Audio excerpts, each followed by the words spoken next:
Edgar Allan Poe was born on January 19, 1809, in Boston, Massachusetts, United States. He was a renowned American writer celebrated for his macabre tales and poetry.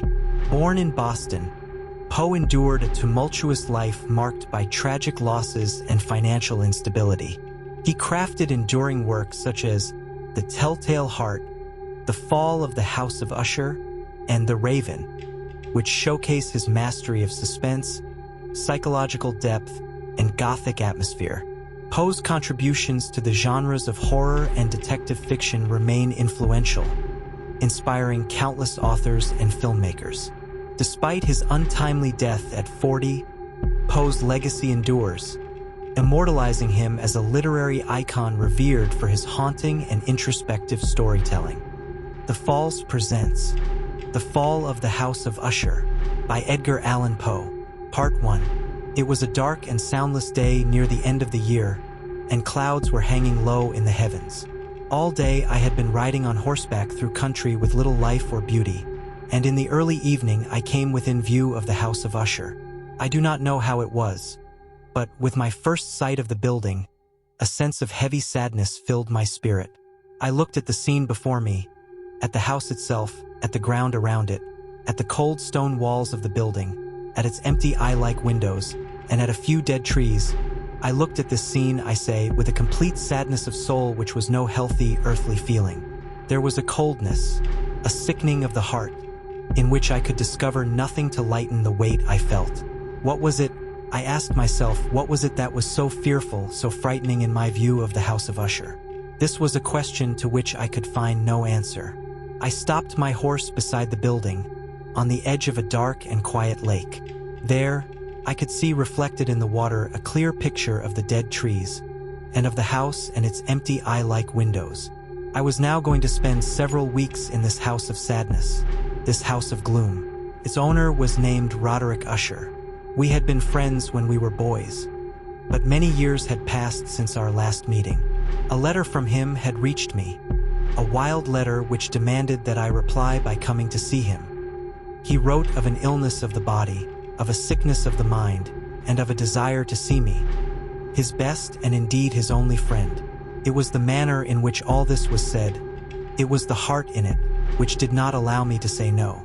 Although as boys we had been together, I really knew little about my friend. I knew, however, that his family, a very old one, had long been famous for its understanding of all the arts and for many quiet acts of kindness to the poor. I had learned, too, that the family had never been a large one, with many branches. The name had passed always from father to son, and when people spoke of the House of Usher, they included both the family and the family home. I again looked up from the picture of the house reflected in the lake to the house itself. A strange idea grew in my mind, an idea so strange that I tell it only to show the force of the feelings which laid their weight on me. I really believed that around the whole house, and the ground around it, the air itself was different. It was not the air of heaven. It rose from the dead, decaying trees, from the gray walls, and the quiet lake. It was a sickly, unhealthy air that I could see, slow-moving, heavy, and gray. Shaking off from my spirit what must have been a dream, I looked more carefully at the building itself. The most noticeable thing about it seemed to be its great age. None of the walls had fallen, yet the stones appeared to be in a condition of advanced decay. Perhaps the careful eye would have discovered the beginning of a break in the front of the building, a crack making its way from the top down the wall until it became lost in the dark waters of the lake. I rode over a short bridge to the house. A man who worked in the house, a servant, took my horse and I entered. Another servant, of quiet step, led me without a word through many dark turnings to the room of his master. Much that I met on the way added, I do not know how, to the strangeness of which I have already spoken. While the objects around me, the dark wall coverings, the blackness of the floors, and the things brought home from long-forgotten wars, while these things were like the things I had known since I was a baby, while I admitted that all this was only what I had expected, I was still surprised at the strange ideas which grew in my mind from these simple things.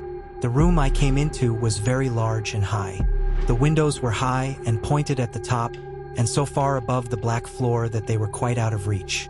Only a little light, red in color, made its way through the glass, and served to lighten the nearer and larger objects. My eyes, however, tried and failed to see into the far, high corners of the room. Dark coverings hung upon the walls. The many chairs and tables had been used for a long, long time. Books lay around the room, but could give it no sense of life. I felt sadness hanging over everything. No escape from this deep, cold gloom seemed possible. As I entered the room, Usher stood up from where he had been lying and met me with a warmth which at first I could not believe was real. A look, however, at his face told me that every word he spoke was true. We sat down, and for some moments, while he said nothing, I looked at him with a feeling of sad surprise. Surely, no man had ever before changed as Roderick Usher had. Could this be the friend of my early years? It is true that his face had always been unusual. He had gray-white skin, eyes large and full of light, lips not bright in color, but of a beautiful shape, a well-shaped nose, hair of great softness, a face that was not easy to forget. And now the increase in the strangeness of his face had caused so great a change that I almost did not know him. The horrible white of his skin and the strange light in his eyes surprised me and even made me afraid. His hair had been allowed to grow, and in its softness it did not fall around his face but seemed to lie upon the air. I could not, even with an effort, see in my friend the appearance of a simple human being. In his manner, I saw at once, changes came and went, and I soon found that this resulted from his attempt to quiet a very great nervousness. I had indeed been prepared for something like this, partly by his letter and partly by remembering him as a boy. His actions were first too quick and then too quiet. Sometimes his voice, slow and trembling with fear, quickly changed to a strong, heavy, carefully spaced, too perfectly controlled manner. It was in this manner that he spoke of the purpose of my visit, of his desire to see me, and of the deep delight and strength he expected me to give him. He told me what he believed to be the nature of his illness. It was, he said, a family sickness and one from which he could not hope to grow better. But it was, he added at once, only a nervous illness which would without doubt soon pass away. It showed itself in a number of strange feelings. Some of these, as he told me of them, interested me but were beyond my understanding. Perhaps the way in which he told me of them added to their strangeness. He suffered much from a sickly increase in the feeling of all the senses. He could eat only the most tasteless food. All flowers smelled too strongly for his nose. His eyes were hurt by even a little light, and there were few sounds which did not fill him with horror. A certain kind of sick fear was completely his master. "I shall die," he said. "Ich shall die. I must die of this fool's sickness. In this way, and no other way, I shall be lost.